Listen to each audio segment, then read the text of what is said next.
নমস্কাৰ এই মুহূৰ্তত আহি পৰিছে সন্ধিয়াৰ কেইবাটাও বিগ ব্ৰেকিং নিউজ। আজি হৈছে 15 ছেপ্টেম্বৰ। ৰাজ্যৰ প্ৰতিগৰাকী অৰুণোদয় হিতাধিকাৰীৰ বাবে এটা ডাঙৰ খবৰ। অৰুণোদয় আঁচনিৰ টকা আপোনাৰ একাউণ্টত 17 তাৰিখত নোসোমায়। অসমৰ মুখ্যমন্ত্ৰী ডক্টৰ হিমন্ত বিশ্ব শৰ্মাই এইমাত্ৰ সংবাদমেলযোগে বৃহৎ মন্তব্য কৰিছে। অৰুণোদয় আঁচনিৰ টকাৰ তাৰিখ নতুনকৈ দিয়া হৈছে। লগতে লাখ লাখ হিতাধিকাৰীৰ একাউণ্টত অৰুণোদয় আঁচনিৰ 1250 টকাৰ পৰিৱৰ্তে লাভ কৰিব 2500 টকা। লগতে লাখ লাখ মহিলাগত একাউণ্টত 10,000 টকা প্ৰদান কৰা হ'ব। অসমৰ মুখ্যমন্ত্ৰী ডক্টৰ হিমন্ত বিশ্ব শৰ্মাই আজিৰ দিনটোত কেইবাটাও গুৰুত্বপূৰ্ণ মন্তব্য কৰিছে। ৰেচন কাৰ্ড থাকিলে অহা মাহৰ পৰা লাভ কৰিব 4টা নতুন সুবিধা। লাখ লাখ দুখীয়াই লাভ কৰিব নতুনকৈ চৰকাৰী টয়লেট।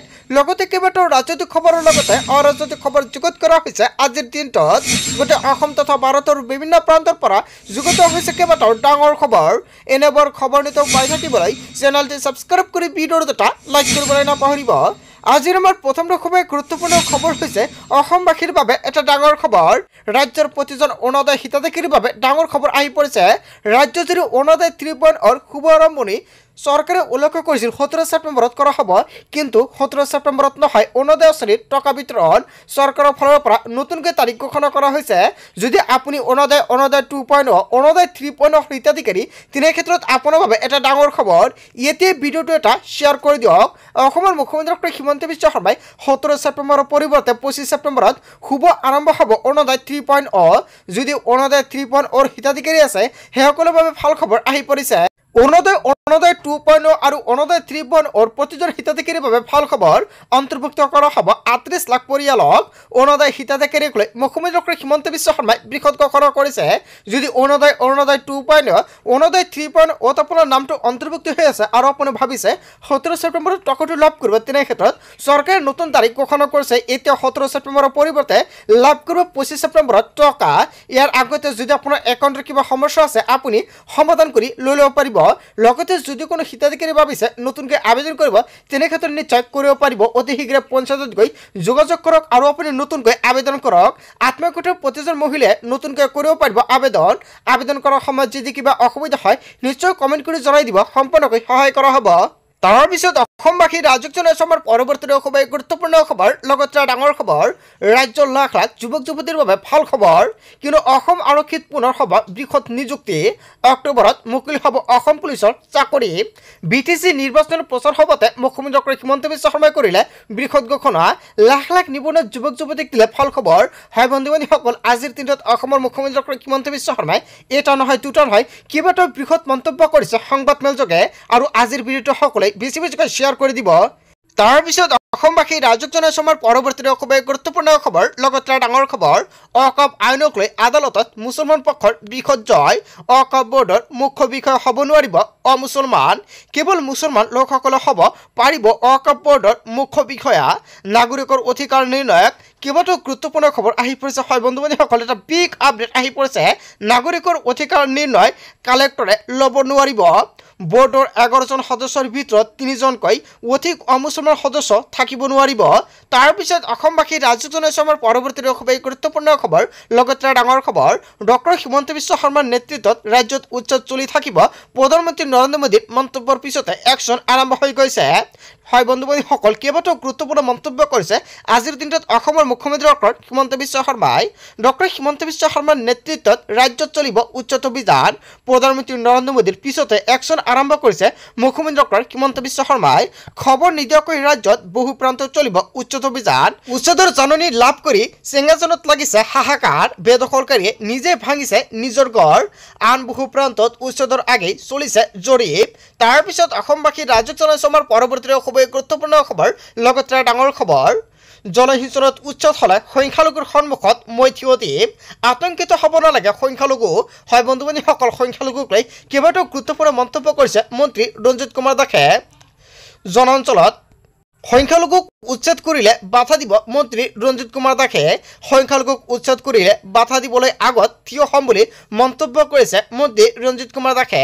বনাঞ্চলত নথকা সংখ্যালঘু আতংকিত হ'ব নালাগে। মোবাইল চাই সংখ্যালঘু আতংকিত নহবলৈ আহ্বান জনাইছে বনাঞ্চলত চলা উচ্ছেদক সমৰ্থন কৰিছে মাদানীয়েও বিটিচিত বিজেপি চৰকাৰ হলে প্ৰথমতে ভূমিৰ অধিকাৰ দিয়া হ'ব বুলি মন্তব্য কৰিছে উত্তৰাধিকাৰী সূত্ৰে সকলোকে ভূমি পট্টা দিয়া হ'ব সকলো জাতি ধৰ্মৰ লোকক দিয়া হ'ব ভূমিৰ অধিকাৰ সংখ্যালঘুক উচ্ছেদ ভূমিৰ অধিকাৰক লৈ মন্তব্য কৰিছে মন্ত্ৰী ৰঞ্জিত কুমাৰ দাসে হয় বন্ধু-বান্ধৱীসকল এটা বিগ আপডেট আহি পৰিছে আজিৰ ভিডিঅ'টো সকলোৱে বেছিকৈ শ্বেয়াৰ কৰি দিব তাৰপিছত অসমবাসী ৰাজকীয় সমাৰ পৰৱৰ্তী খুবেই গুৰুত্বপূৰ্ণ খবৰ লগতে ডাঙৰ খবৰ আপুনি গুগল পে ফোন পে বা পেটিএম ব্যৱহাৰ কৰে নেকি সেই সকলৰ বাবে ডাঙৰ খবৰ আহি পৰিছে কিয়নো আজিৰ পৰা দেশত সলনি হৈছে কেইবাটাও নতুন নিয়ম 15 ছেপ্টেম্বৰৰ পৰা ইউপিআই লেনদেনত সলনি হ'ব বহুকেইটা নতুন নিয়ম এনপিচিয়ে ঘোষণা কৰিছে বহুকেইটা নতুন নিয়ম এনপিচিৰ তৰফৰ পৰা বৃদ্ধি কৰা হৈছে হাই ব্লু ট্ৰানজেকশ্যনৰ সীমা পূৰ্বে থকা 2 লাখ টকাৰ লেনদেনৰ সীমা এতিয়া 5 লাখ টকালৈকে বৃদ্ধি কৰা হৈছে আজিৰ পৰা ৰেলৱে এয়াৰলাইন আদিৰ ভ্ৰমণৰ ক্ষেত্ৰত বৃদ্ধি কৰা হৈছে লেনদেনৰ সীমা নতুন নিয়ম অনুসৰি একেবাৰে 5 লাখ টকা পৰ্যন্ত লেনদেন কৰিব পাৰিব আপুনি কেৱল ইয়াই নহয় ডেইলি ট্ৰানজেকশ্যনৰ পূৰ্বে থকা 5 লাখ টকাৰ সীমা এতিয়া 10 লাখ টকালৈকে বৃদ্ধি কৰা হৈছে এতিয়াৰ পৰা ধনৰ লেনদেনৰ সময়ত ধন লাভ কৰা একাউণ্টৰ গৰাকীৰ প্ৰকৃত নাম উপলব্ধ হ'ব লেনদেনত হোৱা দুৰ্নীতি ৰোধৰ বাবে অনা হৈছে এই নতুন নিয়ম ইয়াৰ পূৰ্বে ফোনত যে নামত সেভ কৰি ৰখা হৈছিল সেই নামতে দেখা পোৱা গৈছিল কিন্তু এতিয়াৰ পৰা ধন লাভ কৰা লোকজনৰ বেংক একাউণ্টত থকা নামহে দেখা পোৱা যাব ইয়াৰ দ্বাৰা প্ৰকৃত গৰাকীয়ে ধন লাভ কৰিছে নে নাই সেয়া নিশ্চিত কৰা হ'ব যদি আপুনি গুগল পে বা ফোন পে বা পেটিএম ব্যৱহাৰ কৰে তেনে ক্ষেত্ৰত নিশ্চয় কমেণ্ট কৰি জনাই দিব এইসমূহ নিয়ম সলনি হৈছে নে নাই যদি হৈছে কমেণ্ট কৰি জনাই দিব আৰু যদি হোৱা নাই তেনে ক্ষেত্ৰত কমেণ্ট কৰি জনাবলৈ নাপাহৰিব তাৰপিছত অসমবাসী ৰাজকীয় সমাৰ পৰৱৰ্তী খুবেই গুৰুত্বপূৰ্ণ খবৰ লগতে ডাঙৰ খবৰ সমগ্ৰ দেশতে হ'ব এছআইআৰক লৈ নিৰ্বাচন আয়োগৰ ডাঙৰ মন্তব্য সকলো ৰাজ্য আৰু কেন্দ্ৰশাসিত অঞ্চলত এছআইআৰ হ'ব লাগিব এছআইআৰৰ বাবে শীঘ্ৰে নিৰ্ধাৰণ কৰা হ'ব সময়সূচী এই বিষয়ত ন্যায়ালয়ৰ আদেশ হস্তক্ষেপৰ প্ৰয়োজন নাই 2026 1 জানুৱাৰীৰ পৰা আৰম্ভ হ'ব এছআইআৰ প্ৰক্ৰিয়া এছআইআৰ পৰিচালনা কৰাৰ ক্ষমতা অধিকাৰ নিৰ্বাচন আয়োগৰ হাতত ভোটাৰ তালিকাত নিশ্চয়তা বজাই ৰখাৰ দায়িত্ব নিৰ্বাচন আয়োগৰ 10 ছেপ্টেম্বৰত সকলো ৰাজ্যৰ মুখ্য নিৰ্বাচনী বিষয়াৰ সৈতে সম্পূৰ্ণ হৈছে বৈঠক ইফালে বিহাৰৰ নিৰ্বাচনী বিষয়ালৈকে পত্ৰ প্ৰেৰণ কৰিছে কেন্দ্ৰীয় নিৰ্বাচন আয়োগৰ পত্ৰযোগে এছআইআৰক লৈ প্ৰস্তুতি চলোৱাৰ নিৰ্দেশনা জাৰি কৰা হৈছে হয় বন্ধু-বান্ধৱীসকল এটা বিগ আপডেট আহি পৰিছে আপুনি এছআইআৰ বিচাৰা নাই নিশ্চয় কমেণ্ট কৰি জনাই দিব তাৰপিছত অসমবাসী ৰাজকীয় সমাৰ পৰৱৰ্তী খুবেই গুৰুত্বপূৰ্ণ খবৰ লগতে ডাঙৰ খবৰ চৰকাৰৰ বিনামূলীয়া চাউল প্ৰদানত সলনি হ'ব নতুন নিয়ম ৰাজ্যৰ লাখ লাখ হিতাধিকাৰীৰ বাবে বৃহৎ ঘোষণা 1 নম্বৰৰ পৰা সলনি হ'ব ৰেচন লোৱাৰ নতুন নিয়ম সম্পূৰ্ণ নতুন পদ্ধতিৰে ল'ব লাগিব ৰেচন কাৰ্ড থাকিলে আবেদন নকৰাকৈ লাভ কৰিব অৰুণোদয় আঁচনি যদি আপোনাৰ ৰেচন কাৰ্ড আছে আপোনাৰ বাবে এটা ভাল খবৰ এতিয়াৰ পৰা ৰেচন কাৰ্ড থাকিলে আবেদন নকৰাকৈ লাভ কৰিব অৰুণোদয় আঁচনিৰ সুবিধা মুখ্যমন্ত্ৰী ডক্টৰ হিমন্ত বিশ্ব শৰ্মাই ৰেচন কাৰ্ড থকা প্ৰতিজন হিতাধিকাৰীৰ বাবে নতুন নিয়ম সলনি কৰিছে বিনামূলীয়া ৰেচন আৰু অৰুণোদয়ৰ নিয়ম সলনি কৰি মুখ্যমন্ত্ৰী ডক্টৰ হিমন্ত বিশ্ব শৰ্মাই নতুনকৈ ৰেচন কাৰ্ডৰ আবেদন কৰা সকলৰ বাবে ডাঙৰ খবৰ যদি আপুনি নতুনকৈ ৰেচন কাৰ্ডৰ বাবে আবেদন কৰিছে আপুনি নৱেম্বৰত লাভ কৰিব নতুন ৰেচন কাৰ্ড লগতে চাউলৰ লগতে প্ৰতিগৰাকী হিতাধিকাৰীয়ে পাব দাইল চেনি আৰু নিমখ বজাৰতো কম দামতে লাভ কৰিব এইসমূহ সামগ্ৰী কেনেকৈ কৰিব নতুনকৈ আবেদন ৰেচন কাৰ্ডৰ বাবে জানি লওক এতিয়া আপুনি আপোনাৰ মোবাইল ফোনৰ পৰা pds.assam.gov.in পৰ্টেলত ৰেচন কাৰ্ডৰ বাবে কৰক আপুনি আবেদন খাদ্য ৰাজহুৱা বিতৰণ আৰু গ্ৰাহক পৰিক্ৰমা বিভাগৰ কাৰ্যালয়ত আপুনি কৰিব পাৰিব আবেদন কি নথিপত্ৰ আপুনি জমা দিব লাগিব এই ফৰ্মৰ লগতে আধাৰ কাৰ্ড ভোটাৰ কাৰ্ড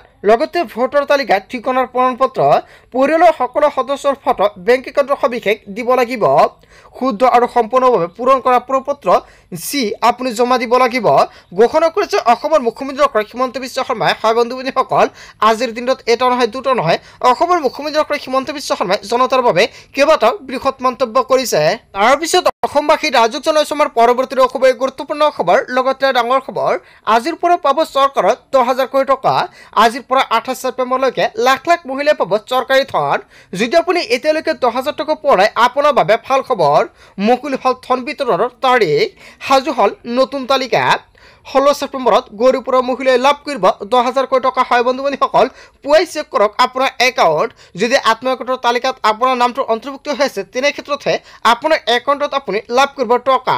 তালিকাত আপোনাৰ জিলাৰ নাম কেতিয়া উল্লেখ কৰা আছে বা কিমান তাৰিখত আপোনাৰ একাউণ্টত 10,000 কোটি টকা লাভ কৰিব। যদি আপুনি আত্মীয়তাত 10,000 কোটি টকা পোৱা নাই নিশ্চয় কমেণ্ট কৰি জনাই দিব। প্ৰথমে চাই লওক তালিকাত আপোনাৰ জিলাৰ নাম অন্তৰ্ভুক্ত আছে নে নাই। 25 ছেপ্টেম্বৰত বিশ্বনাথৰ মহিলাই লাভ কৰিব 10,000 কোটি টকা। 26 ছেপ্টেম্বৰত জোনাৰ মহিলাই লাভ কৰিব 10,000 কোটি টকা আৰু 27 ছেপ্টেম্বৰত তিনিচুকীয়াৰ মহিলাই লাভ কৰিব 10,000 কোটি টকা প্ৰথম কিস্তি। 28 ছেপ্টেম্বৰত ৰংখাঙৰ মহিলাই লাভ কৰিব 10,000 কোটি টকা। ছেপ্টেম্বৰ মাহতে এইকেইটা সমষ্টিত মুখ্যমন্ত্ৰী ডক্টৰ হিমন্ত বিশ্ব শৰ্মাই 10,000 কোটি টকা প্ৰদান কৰিব। বাকী সমষ্টিত অক্টোবৰ মাহতে মুখ্যমন্ত্ৰী ডক্টৰ হিমন্ত বিশ্ব শৰ্মাই টকা প্ৰদান কৰিব। যদি তালিকাত আপোনাৰ সমষ্টিৰ নামটো নাই তেনে ক্ষেত্ৰত নিশ্চয় অক্টোবৰ মাহতে জনাই দিম আপোনাৰ সমষ্টিত কিমান তাৰিখত চৰকাৰে 10,000 কোটি টকা প্ৰদান কৰিব। তাৰপিছত অসমবাসী ৰাজুক জনাইছোঁ আমাৰ পৰৱৰ্তী খুব গুৰুত্বপূৰ্ণ খবৰ, লগতে ডাঙৰ খবৰ। ৰাজ্যৰ লাখ লাখ পৰিয়ালৰ বাবে ভাল খবৰ আহি পৰিছে। যদি আপোনাৰ কেঁচা ঘৰ তেন্তে আপোনাৰ বাবে ভাল খবৰ, কিয়নো নতুনকৈ 3,14,773 গৰাকী হিতাধিকাৰী পাব চৰকাৰী ঘৰ। লাখ লাখ হিতাধিকাৰীয়ে নতুনকৈ লাভ কৰিব PMAY চৰকাৰী ঘৰ। শীঘ্ৰে সাজু কৰক আপোনাৰ যাৱতীয় নথি পত্ৰ। কেঁচা ঘৰ থাকিলে আপুনি লাভ কৰিব PMAY চৰকাৰী ঘৰ। মুখ্যমন্ত্ৰী ডক্টৰ হিমন্ত বিশ্ব শৰ্মাই কৰিলে বৃহৎ ঘোষণা। যদি আপোনাৰ ঘৰত চৰকাৰী ঘৰ নাই তেনে ক্ষেত্ৰত আপুনি নতুনকৈ চৰকাৰী ঘৰৰ বাবে কৰিব পাৰিব আবেদন। যিসকল ব্যক্তিয়ে নতুনকৈ চৰকাৰী ঘৰৰ বাবে আবেদন কৰিছে সেইসকল ব্যক্তিয়ে শীঘ্ৰে লাভ কৰিব চৰকাৰী ঘৰ। চৰকাৰে বৰ্তমান সকলোকে EKYC কৰিবলৈ আহ্বান জনাইছে। যদি আপুনি চৰকাৰী ঘৰৰ বাবে আবেদন কৰিছে আপুনি EKYC কৰিছে নে নাই, EKYC নকৰাসকলে অতি শীঘ্ৰে কৰক EKYC। আপুনি কেনেকৈ EKYC কৰিব যদি নাজানে কমেণ্ট কৰি জনাই দিয়ক, নেক্সট ভিডিঅ'ত জনাই দিম। বন্ধু বান্ধৱীসকল, আজিৰ মূল ভিডিঅ'খনত আপোনালোকক এইখিনি সৰু কেইটামান ইনফৰমেশ্যন দিবলগীয়া আছিলে। ভিডিঅ'টি ভাল লাগিলে লাইক কমেণ্ট শ্বেয়াৰ কৰিব। So thank you for watching full video.